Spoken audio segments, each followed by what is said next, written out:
Bonjour, bonsoir à tous. Alors aujourd'hui pour la porte du temps, l'interview, j'ai le plaisir de recevoir Cyril Arnaud. Cyril, bonjour. Pascal. Est-ce que tu peux nous expliquer un petit peu ton parcours, comment t'en es venu, de la passion à mon métier. Ça devienne un métier, oui. D'accord. Bien, la curiosité avant tout, déjà bien sûr le plaisir de la magie. Tout enfant de 10 ans veut sa boîte de magie à Noël, j'ai eu la mienne. Bien sûr surpris de voir que c'est que du plastique et des notices. Mais j'ai toujours été quand même passionné par la magie, j'ai suivi les émissions, j'ai été après, moi je suis parisien, donc dans Paris on a beaucoup de magasins de magie, donc on a acheté j'achetais des petits tours, mes parents m'offraient des tours également. Et puis en fait de là, plus tard en grandissant, je me suis alors orienté sans le savoir vers tout ce qui est magie mentale, divination, prédiction, télépathie. D'accord. Là ensuite j'ai découvert le mentalisme, qui est un peu plus complexe, qui est vraiment sur le développement personnel. Et enfin l'hypnose. D'accord. Tu as fait une formation ou pas? Oui. Alors, j'ai d'abord voulu me documenter par moi-même, apprendre vraiment le lexique, quelles hypnoses différentes il pouvait y avoir, de manière à ce que lorsque j'allais assister à ma première formation, de pouvoir au moins de savoir de quoi ça parlait et de mieux assimiler ce que l'on allait m'apprendre. J'ai fait quelques tests avec des soirées entre amis, voilà, qui à ma grande surprise, ça marchait, je ne sais pas pourquoi ça marchait, mais ça fonctionnait par rapport à tout ce que j'avais lu. En fait, c'est comme si mon inconscient, à force de lire, de se documenter, m'avait mis une notice. Et après, bien sûr, j'ai fait une formation, et qui là, où j'ai appris un peu comment fonctionne le conscient, l'inconscient, et comment on peut arriver en fait à faire prendre le pas l'un sur l'autre. C'est le but de l'hypnose, de l'état modifié de conscience. D'accord. Bon, tu connais bien sûr la série Le Mentaliste, obligé? Oui, tout à fait. Voilà. Alors, une question par rapport à ça, est-ce que cette série, des gens comme toi, donc, qui sont professionnels là-dedans, est-ce que tu penses que ça vous a aidé, que ça a avancé les choses? Bien sûr, ça a aidé, ça a accentué l'effet de mode, on peut dire ça, parce que forcément, quand on voit quelque chose à la télé et qu'on voit qu'en fait, il y a des spectacles qui existent là-dessus basés sur cet effet-là, c'est intéressant. Donc bien sûr, moi je me suis mis un petit peu professionnellement dans cette voie-là, 6-8 mois avant que la série arrive en France. Je la connaissais déjà avant.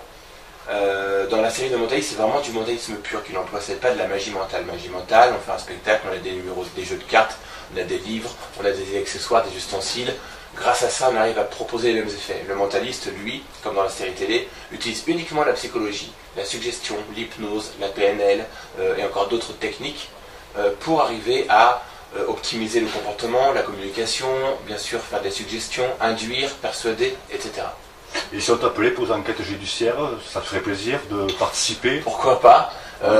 C'est pas encore proposé. De toute façon, aujourd'hui, j'ai surtout mon activité qui est liée surtout à l'hypnose de spectacle. D'accord. Mais effectivement, pourquoi pas? Comme dans la série télé, peut-être qu'un jour, les services juridiques et d'enquête utiliseront peut-être des dons de communication pour arriver à savoir qui dit le vrai, qui dit le faux, et comment arriver à voir que tel indice ou que peut-être que telle preuve est à prendre en considération sur une autre voie, on va dire. D'accord. Alors justement, une question qui me revient. On parle d'hypnose, d'accord, de spectacle. Et est-ce que tu peux expliquer aux gens qui vont nous écouter la différence entre l'hypnose de spectacle et l'hypnose thérapeutique? Très bien. En hypnose de spectacle, faut savoir que ce sont des effets, on va dire, plutôt immédiats. Et visuel, il faut que le public qui soit dans la salle ou de l'autre côté de l'écran puisse comprendre, voir ce qui est en train de se passer. Donc on a très peu de temps pour agir sur nos sujets et il faut qu'il se passe des choses que l'on dise waouh, il se passe quelque chose. Donc ce ne sont pas les mêmes effets qu'en thérapie. En thérapie, sachant que l'hypnose est arrivée depuis déjà très longtemps, depuis l'ancienne Égypte, c'est d'abord un but médical. Ils ont très vite compris, au niveau des Égyptiens, que c'est le cerveau qui contrôle tout. Les douleurs, les sensations, les émotions. Et donc par des gestes, par des regards, des expressions, ils arrivaient à induire une personne pour qu'elle oublie sa douleur, ou son mal-être, ou son malaise. D'accord. Alors en thérapie, on va prendre le temps d'écouter le sujet, de savoir quel est son problème, son mal.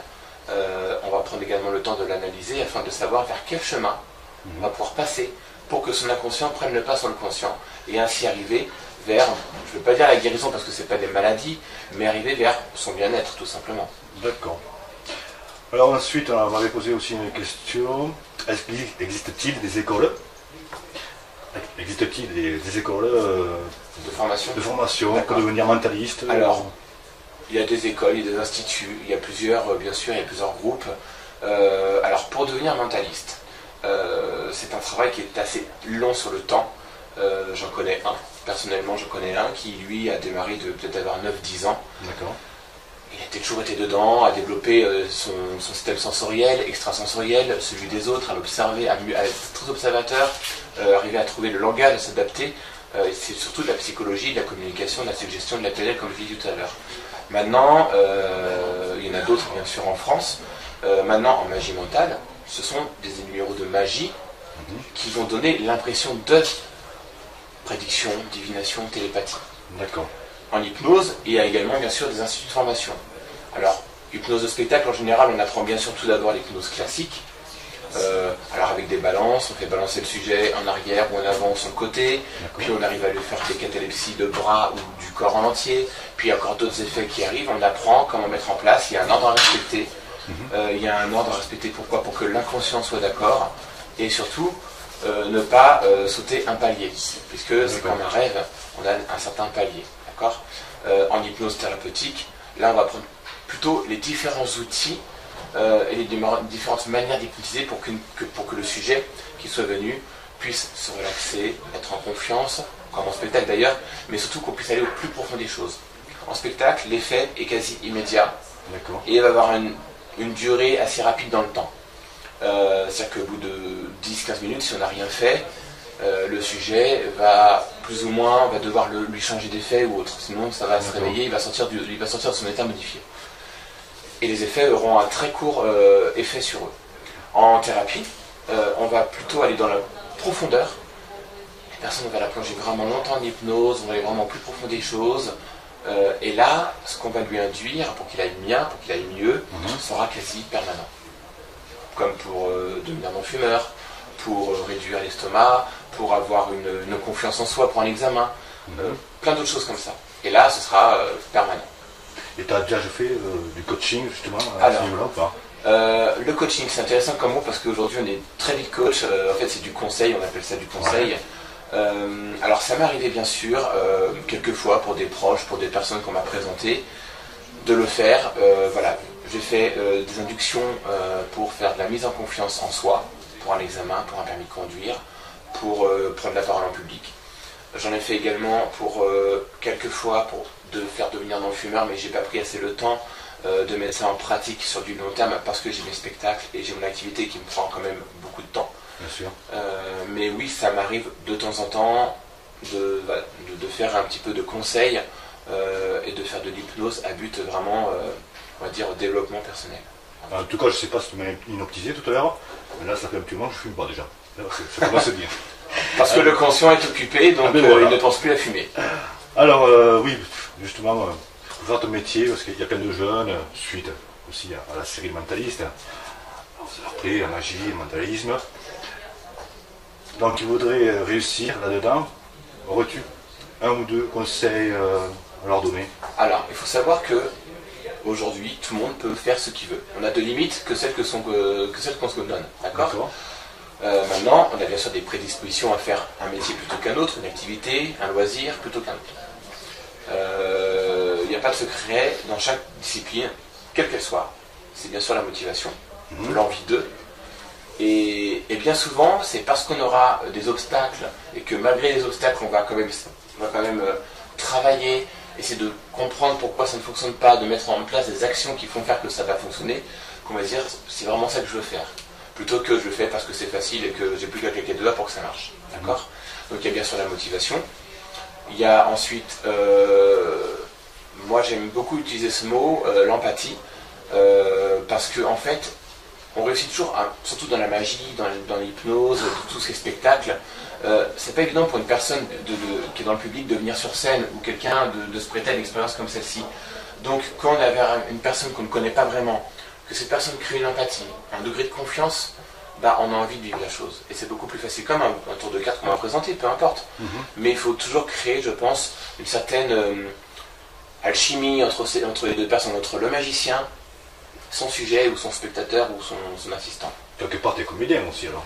Il y a bien sûr un comédien, on peut avoir un rôle de comédien. D'ailleurs, quand je me suis mis à la magie, étant très jeune, je le suis toujours, j'espère, mais On m'a toujours dit, en fait, c'est un des amis qui m'a mis un peu le pied à l'étrier en m'apprenant quelques techniques de magie. Il m'a dit, en fait, un bon magicien, on dit toujours qu'un bon magicien est en fait un comédien dans un rôle de magicien. C'est vrai que quand on regarde un magicien, on a toujours en fait notre manière de parler, notre lexique, notre intonation, notre posture, notre gestuelle. Ouais. On raconte une histoire, et dans cette histoire, il se passe quelque chose de magique, bien sûr. Alors ensuite, comment ça te vient l'inspiration pour faire tes spectacles et surtout pour les renouveler, pour que ça change? Je m'inspire de ma vie déjà, je m'inspire de ce que j'ai pu vivre, de ce que j'ai pu observer, je m'inspire de ce que je vois autour de moi. En fait, comme les comédiens, ils s'inspirent de ce qu'ils voient toute la journée pour créer leur sketch. Bien, moi, c'est la même chose. Je me dis, ce serait amusant si quelqu'un pouvait vivre cette situation-là. Comment je peux l'adapter en spectacle? Ou alors, c'est même mieux, c'est des sujets directement qui vont m'inspirer, parce que sur scène, ils vont avoir des réactions, des expressions. Et par rapport aux expressions et réactions qu'ils vont avoir, je vais dire, tiens, pourquoi pas? Pourquoi pas vivre ça? Et hop, on lui fait vivre ce qu'il semble vouloir vraiment vivre. En fait, l'inconscient communique tout le temps. À travers les expressions, on le voit, le regard, la posture, la respiration. On dit tiens, là on est dans le oui, et la personne a l'impression qu'elle veut aller au-delà de ce qu'on lui propose, on va aller donc plus loin dans les faits. D'accord. Aimerais-tu écrire un livre? Alors, bonne question, on me l'a déjà posée. Aujourd'hui, non.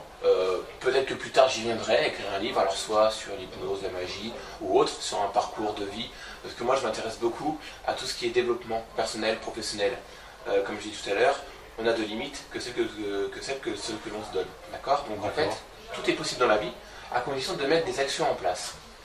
Alors ça peut être sur le professionnel, l'amical, le sentimental, tous les niveaux. Donc pourquoi pas? Un jour, peut-être que je me dirai tiens, ça m'intéresse, ou peut-être qu'on me proposera, peut-être qu'il y aura un projet qui se mettra en place. Bien sûr. Pour l'instant, aujourd'hui, non. D'accord. Juste pour te connaître un petit peu plus et pour que le public te connaisse encore mieux, as-tu un film préféré? Un film fétiche? Alors, un film préféré, j'en ai pas un, j'en ai toute une étagère. Si tu devais en donner un. C'est une très bonne question. J'ai la chance, peut-être, je sais pas, d'être en génération 80, donc forcément le film qui m'a le marqué le plus c'était en enfance, c'était E.T. Alors déjà, un autre monde, vivre deux personnes qui sont d'un monde totalement différent, arrivent à se comprendre, à créer vraiment des choses. Elliot ressent ce que E.T. est en train de vivre, il y a des choses vraiment très intéressantes, il y a l'émotion, l'amitié qui est très importante pour moi. J'aime tout ce qui est film aussi en rapport avec le voyage dans le temps. Alors que ce soit des films sérieux ou un peu tirés en comédie, Retour vers le futur, la trilogie bien sûr, il y a des films comme Fréquence interdite où on n'a que des rebondissements de situation qu'on se dit qu'en fait, mais si je change un petit détail de ma vie, il y aura forcément des incidences après. C'est vrai. Et ça on n'y pense pas assez. L'effet papillon. C'est un effet papillon également, qui est également un autre film avec Ashton Kutcher. Tout à fait. Qui est vraiment un très bon film. En fait, et en fait on se dit mince, si dans ma journée je fais tout ce que j'ai à faire, à dire, bon, au moins je ne regretterai pas, parce qu'on ne peut pas revenir en arrière, bien sûr. On n'a pas de machine à voyager dans le temps encore aujourd'hui. Donc autant faire ce qu'on a à faire et à dire lorsqu'on a envie, et au moins on n'a pas de regrets, et au moins c'est nous qui construisons notre futur par rapport à notre présent. D'accord. Est-ce que tu penses qu'un jour tu pourrais arriver à changer de cap et passer de l'hypnose au spectacle, d'accord, et le mentalisme, et passer à l'hypnose thérapeutique? Pourquoi pas? Je sais que moi, si on m'avait dit déjà il y a 10 ans, on m'aurait dit Cyril, dans 10 ans t'es hypnotiseur, j'aurais rigolé. Ouais. Donc pourquoi pas? Mais bon, pour l'instant, je sais que le spectacle m'a toujours intéressé depuis que je suis tout petit. Que ce soit sur scène, ou que ce soit la préparation, ou l'organisation, ça m'a toujours vraiment porté à cœur. Donc, je pense que je suis quand même parti sur le spectacle, en tout cas dans ce domaine-là, sur encore, j'espère pour moi, encore quelques années. Après, on verra pourquoi pas l'un ou l'autre, ou pourquoi pas les deux. À titre de curiosité, bon, imaginons que tu ferais de l'hypnose thérapeutique, bon, tu t'y connais quand même, c'est ton métier, en part que c'est du spectacle, mais penses-tu qu'on peut essayer de déprogrammer, programmer quelqu'un qui serait psychotique? J'ai pas étudié ces cas-là. Alors, en cas de psychotique, on ne peut pas dire programmer, déprogrammer, parce qu'en fait, une personne qui va être psychotique, c'est comme si elle avait déjà un programme en elle. C'est-à-dire qu'en fait, cette personne-là, elle a certainement un vécu ou une histoire à elle qui fait que elle est devenue comme ça. Donc, elle s'est auto-programmée. Donc, en fait, on va plutôt dire que je je pense qu'il faudrait arriver à déprogrammer ce programme, on va dire, malfaisant pour elles. Et souvent, les personnes ne se rendent pas compte qu'elles sont dans cet état-là, pour arriver à lui mettre un programme bienveillant, mais qu'il soit toujours en accord avec son inconscient. Parce qu'on a tous nos valeurs, nos croyances, qu'elles soient limitantes ou pas. Et c'est toujours important d'en tenir compte pour avancer et pour que la personne puisse l'accepter. L'inconscient accepte ce qu'il veut accepter. Alors ensuite, une autre question qu'on m'a demandé de te poser. J'ai pu remarquer, oui, voilà, c'est par rapport à Internet, quand on fait une recherche sur Internet, sur le mot hypnose, oui. On tombe sur des sites, mais hypnose et le mentalisme, c'est relié. Tout à fait. Alors, ça c'est... On peut faire de l'hypnose sans faire de mentalisme. D'accord. On ne peut pas faire de mentalisme sans faire de l'hypnose. D'accord. C'est-à-dire que dans le mentalisme, c'est avant tout le développement personnel, le développement du système sensoriel, extrasensoriel. On va s'intéresser surtout à faire avancer la personne. On va arriver à lui créer des connexions, on va lui faire prendre en compte que ce qui se passe autour de soi est important pour notre corps, pour notre cerveau, et en fait par rapport au comportement qu'on va avoir, on va également nous agir sur le comportement de l'environnement extérieur, les personnes, comme aussi ce qu'on peut ressentir. D'accord. Donc dans le mentalisme, il y a forcément la PNL, donc programmation neurolinguistique, la suggestion, la psychologie cognitive, la communication, l'hypnose, bien sûr. La lecture à chaud sinon, un petit peu. Tout à fait, alors on peut dire du code reading, lecture à froid, code reading, bien sûr. Reading, en anglais. Mais il y a tout ça, il y a tout un ensemble, c'est vraiment beaucoup de techniques pour pouvoir se prétendre mentaliste. Voilà. D'accord. Je parle bien sûr du mentalisme, je ne parle pas des magiciens mentaux qui eux font des spectacles qui présentent des effets comme s'ils étaient mentalistes. Non, nous, les magiciens mentaux, parce que je fais également de la magie mentale, on utilise des accessoires, des techniques de présentation ou autres, et on produit l'effet de divination, prédiction télépathique. Les mentalistes, eux, comme ils sont très ouverts sur tout ce qui est communication, psychologie, PNL, etc., on peut arriver on se synchronise sur la personne, sur le sujet, et comme on synchronisé, on s'est calibré un peu, on peut arriver à l'induire, à lui suggérer des choses. D'accord. Et on va avoir les mêmes pensées, donc c'est très facile de dire, ben voilà, vous avez choisi plutôt cet objet plutôt que là, parce que... Voilà. C'est deux techniques totalement différentes. Voilà. Et tes capacités, est-ce que dans la vie de tous les jours, ça te sert? Alors, ça peut servir dans la vie de tous les jours. Je ne sais pas si moi je m'en sers par réflexe ou comme cela, mais oui, bien sûr, on peut très bien, quand on achète un produit, on peut toujours dire, négocier quand on achète une voiture par exemple. Voilà. On peut toujours utiliser ça pour faire une remise commerciale par rapport aux commerçants qui nous vendent le produit. On peut très bien aussi utiliser autour d'une discussion entre amis. Moi je m'amuse de temps en temps avec des petits jeux comme cela, à essayer de faire dire un mot, de faire créer un geste. Voilà, on peut dans la vie de tous les jours, bien sûr, orienter la pensée, la gestuelle d'une personne. Je suppose que ça t'amuse. Oui, après il faut toujours le faire bien sûr dans un rôle bienveillant pour la personne. Bien sûr. Surtout si c'est un ami, si les amis sont très rares, ce sera dommage de perdre. Oui, c'est clair. Mais même en spectacle, c'est toujours important. Bien sûr, les sujets vivent des choses, on va dire, amusantes pour le public, parce que oui, la personne elle est sur chaise, elle vit quelque chose alors qu'elle se croit ailleurs. Mais en attendant, il faut que la personne vive quelque chose de bienveillant pour elle. Je pense que c'est important. C'est comme ça que le public dise, ah maman, j'aurais bien voulu monter à sa place finalement. Mais voilà, mais au moins t'apportes du bonheur. Aussi, bien sûr. C'est ça qui est important. Alors ensuite, as-tu des anecdotes là, au niveau de tes spectacles? Alors des anecdotes amusantes ou moins amusantes? Oui, j'en ai plein. J'en ai une qui me vient comme ça. C'était mon premier spectacle d'hypnose. Donc c'était encore l'hypnose classique à l'époque, donc je mettais un petit peu de temps à programmer vraiment les personnes. Donc je préférais prendre plus de temps et assurer le show plutôt que d'y aller trop vite. Donc j'y allais vraiment avec le protocole classique. Et j'ai un sujet, d'ailleurs j'ai gardé contact parce que c'est un sujet qui habite dans la région dans laquelle je vis et qui est très sympathique. Et puis c'est toujours bon d'avoir des bons sujets avec nous. Et en fait il avait vraiment le comportement... Il vivait ce qu'on lui donnait. En fait, à un moment donné, c'était un effet où il pouvait boire la boisson de son choix. Il n'avait rien dans les mains.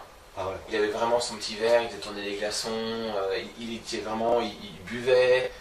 Et encore une fois, je disais bien, il n'avait rien du tout dans les mains, les sujets.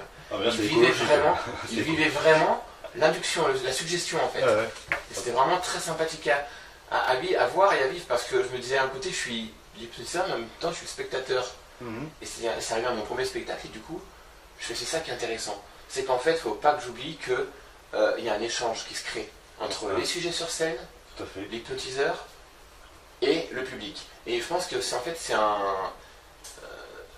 une expérience qui se passe à 3 personnes en fait. Voilà, faut pas oublier. Faut pas oublier que le public est là, il a besoin qu'on lui explique ce qui est en train de se passer, il a besoin il voit bien sûr, mais il a besoin de comprendre pourquoi.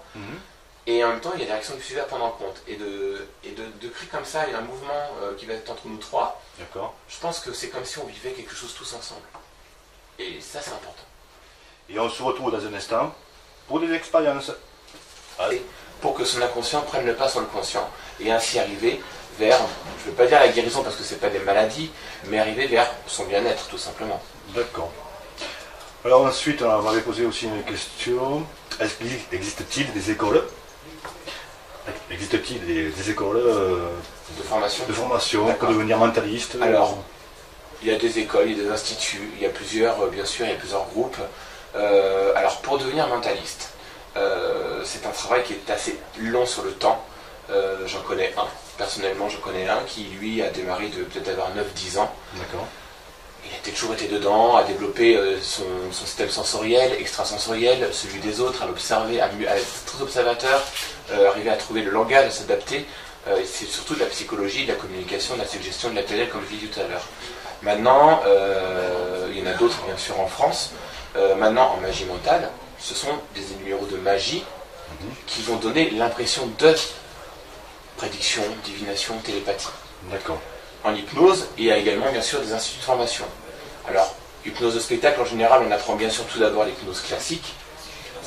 Alors avec des balances, on fait balancer le sujet en arrière ou en avant ou sur le côté, puis on arrive à lui faire des catalepsies de bras ou du corps en entier, puis il y a encore d'autres effets qui arrivent, on apprend comment mettre en place, il y a un ordre à respecter.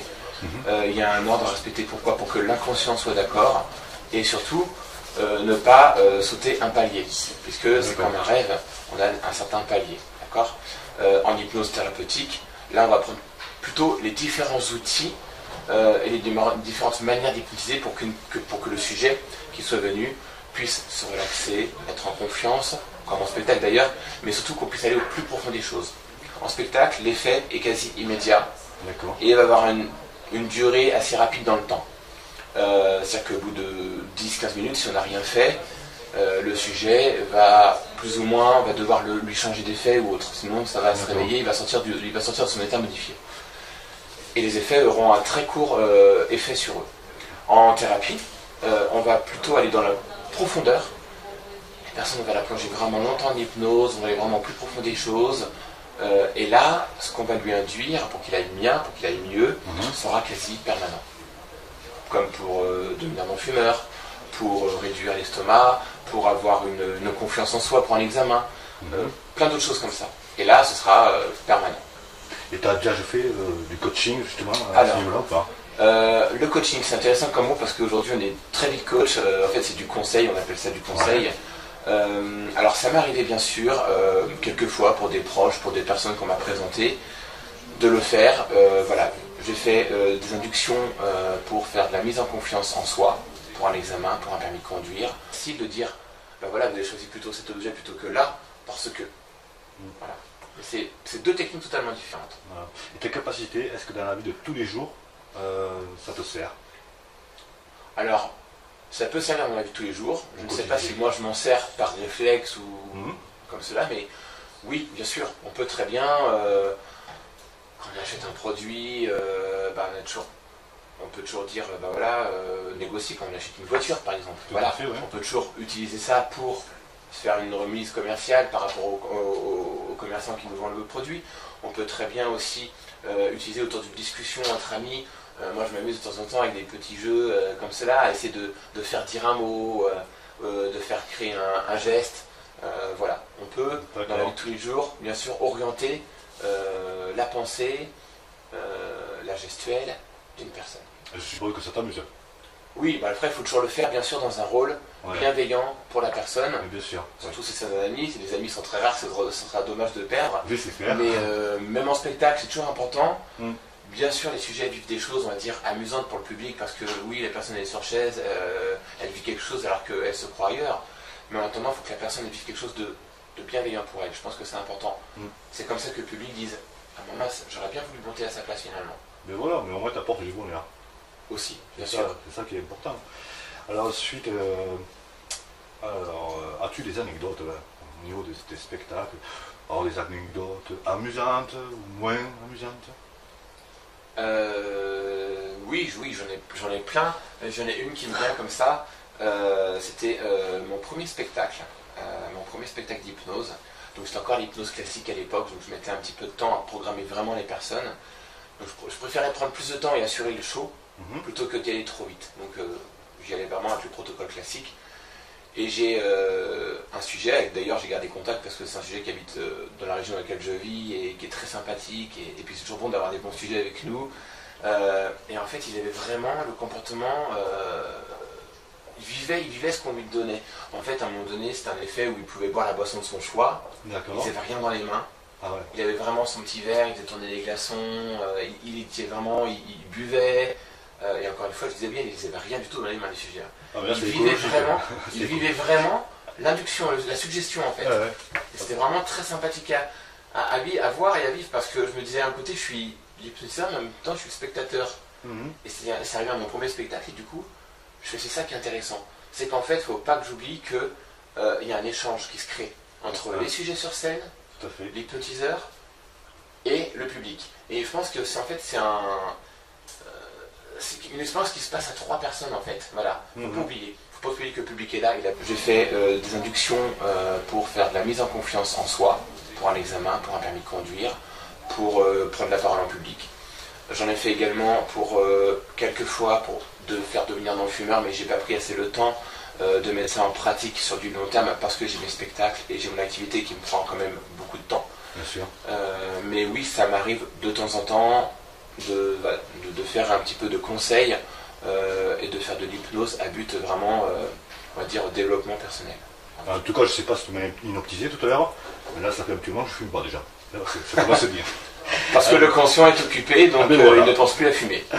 Alors, oui, justement, votre métier, parce qu'il y a plein de jeunes, suite aussi à la série Mentaliste, ça leur plaît, la magie, le mentalisme. Donc, ils voudraient réussir là-dedans. Aurais-tu un ou deux conseils à leur donner? Alors, il faut savoir que aujourd'hui, tout le monde peut faire ce qu'il veut. On a de limites que celles qu'on se donne, d'accord? Maintenant, on a bien sûr des prédispositions à faire un métier plutôt qu'un autre, une activité, un loisir plutôt qu'un autre. Il n'y a pas de secret dans chaque discipline, quelle qu'elle soit. C'est bien sûr la motivation, l'envie d'eux. Et bien souvent, c'est parce qu'on aura des obstacles et que malgré les obstacles, on va quand même travailler, essayer de comprendre pourquoi ça ne fonctionne pas, de mettre en place des actions qui font faire que ça va fonctionner, qu'on va se dire c'est vraiment ça que je veux faire. Plutôt que je le fais parce que c'est facile et que j'ai plus qu'à claquer deux doigts pour que ça marche. D'accord? Donc il y a bien sûr la motivation. Il y a ensuite, moi j'aime beaucoup utiliser ce mot, l'empathie, parce que en fait, on réussit toujours, surtout dans la magie, dans l'hypnose, tous ces spectacles, c'est pas évident pour une personne qui est dans le public de venir sur scène ou quelqu'un de se prêter à une expérience comme celle-ci. Donc quand on a une personne qu'on ne connaît pas vraiment, que cette personne crée une empathie, un degré de confiance, bah, on a envie de vivre la chose. Et c'est beaucoup plus facile, comme un tour de cartes qu'on va présenter, peu importe. Mais il faut toujours créer, je pense, une certaine alchimie entre les deux personnes, entre le magicien, son sujet ou son spectateur ou son assistant. Quelque part, tu es comédien aussi alors.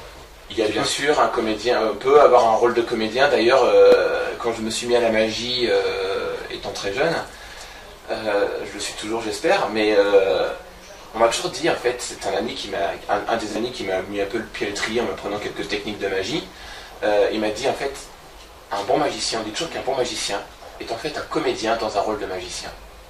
C'est vrai que quand on regarde un magicien, on a toujours en fait notre manière de parler, notre lexique, notre intonation, notre posture, notre gestuelle. On raconte une histoire. Et à travers cette histoire, il se passe quelque chose de magique, bien sûr. Alors ensuite, comment ça te vient l'inspiration pour faire tes spectacles et surtout pour les renouveaux? Il faut savoir que ce sont des effets, on va dire, plutôt immédiats. Et visuels, il faut que le public qui soit dans la salle ou de l'autre côté de l'écran puisse comprendre, voir ce qui est en train de se passer. Donc on a très peu de temps pour agir sur nos sujets, Et il faut qu'il se passe des choses que l'on dise waouh, il se passe quelque chose. Donc ce ne sont pas les mêmes effets qu'en thérapie. En thérapie, sachant que l'hypnose est arrivée depuis déjà très longtemps, depuis l'ancienne Égypte, c'est d'abord un but médical. Ils ont très vite compris, au niveau des Égyptiens, que c'est le cerveau qui contrôle tout. Les douleurs, les sensations, les émotions. Et donc par des gestes, par des regards, des expressions, ils arrivaient à induire une personne pour qu'elle oublie sa douleur, ou son mal-être, ou son malaise. D'accord. Alors en thérapie, on va prendre le temps d'écouter le sujet, de savoir quel est son problème, son mal. On va prendre également le temps de l'analyser afin de savoir vers quel chemin on va pouvoir passer pour que son inconscient prenne le pas sur le conscient et ainsi arriver vers, je ne veux pas dire la guérison parce que ce n'est pas des maladies, mais arriver vers son bien-être tout simplement. D'accord. Alors ensuite, on m'avait posé aussi une question. Existe-t-il des écoles des écoles de formation pour devenir mentaliste? Alors, il y a des écoles, il y a des instituts, il y a plusieurs, bien sûr, il y a plusieurs groupes. Alors, pour devenir mentaliste, c'est un travail qui est assez long sur le temps. J'en connais un, personnellement, j'en connais un qui, lui, a démarré de peut-être avoir 9-10 ans. D'accord. Il a toujours été dedans, à développer son système sensoriel, extrasensoriel, celui des autres, à l'observer, à être très observateur, arriver à trouver le langage, à s'adapter. C'est surtout de la psychologie, de la communication, de la suggestion, de la PNL, comme je l'ai dit tout à l'heure. Maintenant, il y en a d'autres, bien sûr, en France. Maintenant, en magie mentale, ce sont des numéros de magie qui vont donner l'impression de prédiction, divination, télépathie. D'accord. En hypnose, il y a également bien sûr des instituts de formation. Alors, hypnose de spectacle, en général, on apprend bien sûr tout d'abord l'hypnose classique. Alors avec des balances, on fait balancer le sujet en arrière ou en avant ou sur le côté, puis on arrive à lui faire des catalepsies de bras ou du corps en entier, puis il y a encore d'autres effets qui arrivent, on apprend comment mettre en place, il y a un ordre à respecter. Il y a un ordre à respecter, pourquoi? Pour que l'inconscient soit d'accord, et surtout, ne pas sauter un palier, puisque c'est comme un rêve, on a un certain palier. En hypnose thérapeutique, là on va prendre plutôt les différents outils et les différentes manières d'hypnotiser pour que le sujet qui soit venu puisse se relaxer, être en confiance, comme en spectacle d'ailleurs, mais surtout qu'on puisse aller au plus profond des choses. En spectacle, l'effet est quasi immédiat et il va avoir une durée assez rapide dans le temps. C'est-à-dire qu'au bout de 10-15 minutes, si on n'a rien fait, le sujet va plus ou moins, on va devoir lui changer d'effet ou autre, sinon ça va se réveiller. On a des accessoires, des ustensiles, grâce à ça on arrive à proposer les mêmes effets. Le mentaliste, lui, comme dans la série télé, utilise uniquement la psychologie, la suggestion, l'hypnose, la PNL et encore d'autres techniques pour arriver à optimiser le comportement, la communication, bien sûr faire des suggestions, induire, persuader, etc. Et si on t'appelait pour les enquêtes judiciaires, ça te ferait plaisir de participer? Pourquoi pas? C'est pas encore proposé. De toute façon, aujourd'hui, j'ai surtout mon activité qui est liée surtout à l'hypnose de spectacle. D'accord. Mais effectivement, pourquoi pas? Comme dans la série télé, peut-être qu'un jour, les services juridiques et d'enquête utiliseront peut-être des dons de communication pour arriver à savoir qui dit le vrai, qui dit le faux, et comment arriver à voir que tel indice ou que peut-être que telle preuve est à prendre en considération sur une autre voie, on va dire. D'accord. Alors justement, une question qui me revient. On parle d'hypnose, d'accord, de spectacle. Et est-ce que tu peux expliquer aux gens qui vont nous écouter la différence entre l'hypnose de spectacle et l'hypnose thérapeutique? Très bien. En hypnose de spectacle, faut savoir que ce sont des effets, on va dire, plutôt immédiats. Et visuel, il faut que le public qui soit dans la salle ou de l'autre côté de l'écran puisse comprendre, voir ce qui est en train de se passer. Donc on a très peu de temps pour agir sur nos sujets et il faut qu'il se passe des choses que l'on dise waouh, il se passe quelque chose. Donc ce ne sont pas les mêmes effets qu'en thérapie. En thérapie, sachant que l'hypnose est arrivée depuis déjà très longtemps, depuis l'ancienne Égypte, c'est d'abord un but médical. Ils ont très vite compris, au niveau des Égyptiens, que c'est le cerveau qui contrôle tout. Les douleurs, les sensations, les émotions. Et donc par des gestes, par des regards, des expressions, ils arrivaient à induire une personne pour qu'elle oublie sa douleur, ou son mal-être, ou son malaise. D'accord. Alors en thérapie, on va prendre le temps d'écouter le sujet, de savoir quel est son problème, son mal. On va prendre également le temps de l'analyser afin de savoir vers quel chemin on va pouvoir passer pour que son inconscient prenne le pas sur le conscient et ainsi arriver vers, je ne veux pas dire la guérison parce que ce n'est pas des maladies, mais arriver vers son bien-être tout simplement. D'accord. Alors ensuite, on m'avait posé aussi une question. Existe-t-il des écoles des écoles De formation pour devenir mentaliste? Alors, il y a des écoles, il y a des instituts, il y a plusieurs, bien sûr, il y a plusieurs groupes. Alors, pour devenir mentaliste, c'est un travail qui est assez long sur le temps. J'en connais un, personnellement j'en connais un qui lui a démarré de peut-être avoir 9-10 ans. D'accord. Il a toujours été dedans, à développer son système sensoriel, extrasensoriel, celui des autres, à l'observer, à être très observateur, arriver à trouver le langage, à s'adapter. C'est surtout de la psychologie, de la communication, de la suggestion, de la PNL, comme je l'ai dit tout à l'heure. Maintenant, il y en a d'autres bien sûr en France. Maintenant en magie mentale,